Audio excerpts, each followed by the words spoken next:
Good talk. Hot talk. Bold talk. Talk radio. Listen on your smart speaker. Watch it live on your smart TV. The world headquarters of common sense. Talk radio.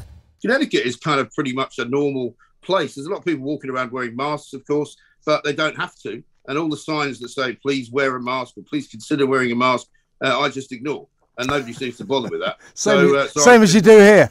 Yeah, exactly, yeah. So I just walk in and out of shops. I've been doing a bit of shopping, which is nice. A lot of eating and drinking, as you can imagine, with my sister Mari, who you know well. Yes. And seeing my mother, who actually looks even younger now than she did 2.5 years ago when I saw her last. Yeah, I saw you posted a picture. I said, who's that old guy next to Mrs. Graham? But you said about is there a feeling there, palpable feeling that this crisis, the COVID crisis, is on the way out? Oh, very much so. I mean, one state after another, even since I've been here, I think it's about 5 or 6 states have just lifted all the restrictions. I think Washington State was the most recent one to do it. Washington, D.C. has opened all the museums. You know, New York City's new mayor, Eric Adams, is calling for everybody to come back to work. Although, unbelievably, a bit like in London, apparently 60% of the people who work in New York don't want to go back. Well, that's the same as in London. Apparently, something like half the workers in London still haven't gone back to work. So I think the residual effects of this 2 years of not having to do very much continue apace, both in America and in Britain. What's the feeling over there? I've just been talking to Greg Swenson. He's over in Chicago.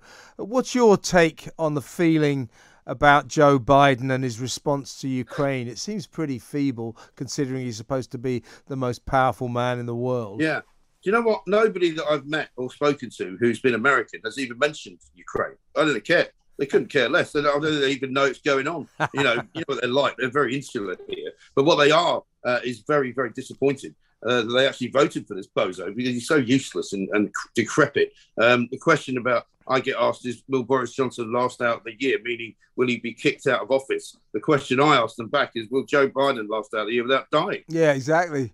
He's definitely not going to. He thinks he's going to fight the next election in 2024. I think I've got bad news for him. You better have a word with the Grim Reaper first, Joe.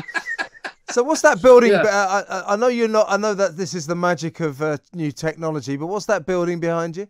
The building behind me is the Capitol building in Hartford, Connecticut, which is the state capital. So that's where they have the. It's a bit like the Capitol in Washington D.C., except it's just full of sort of senators from the state itself. So they don't actually go to Washington. These are like the local guys.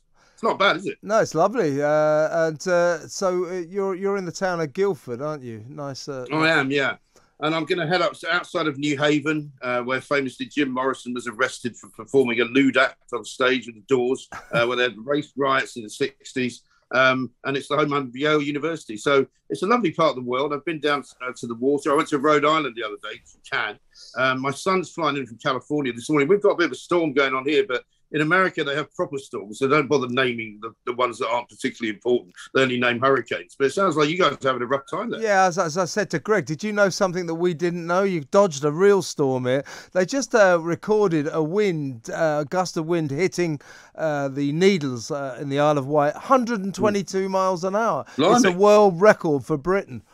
That's extraordinary. Well, I mean, I'm hopeful. I'm watching some of the planes on Talk Radio's feed there, landing at Heathrow. Yeah. As I say, I'm going up to Bradley Airport to pick up my son who's coming in from California, which should be fine. But it's one of those dodgy sort of drives where I'm going to take a lot of care in case a tree falls on me. Yeah, well, you would have missed earlier on. Sometimes these stories touch you personally. Massive story here. The EasyJet jet from big Airbus from Bordeaux twice tried to land at Gatwick. Wings all over the place, had to take off again. Passengers screaming, being sick, oxygen. My brother-in-law and sister-in-law were on board on their way to our place, so they've had to go back. They've gone back to Bordeaux. It is pretty bad here, mate. I'll tell you. Yeah, that does sound bad. Yeah, I mean here it's. I mean there's a couple of trees down around my sister's house, but it's not, it's not terrible. That happens kind of about 4 times a year here. Yeah, indeed. So, how long is your American vacation taking place? When you're coming back? Well, the plan is to fly back overnight on Monday into Tuesday morning, but I won't be back really early enough to come and do the show. So I'm hoping if you can do Monday and Tuesday, I'll be back Wednesday. Consider it done. It's been an honour to hold the reins for your show. It's been a great experience, and when you get back, we'll have a drink. Good talk. Hot talk. Bold talk. Talk radio. Listen on your smart speaker. Watch it live on your smart TV. The world headquarters of common sense. Talk Radio.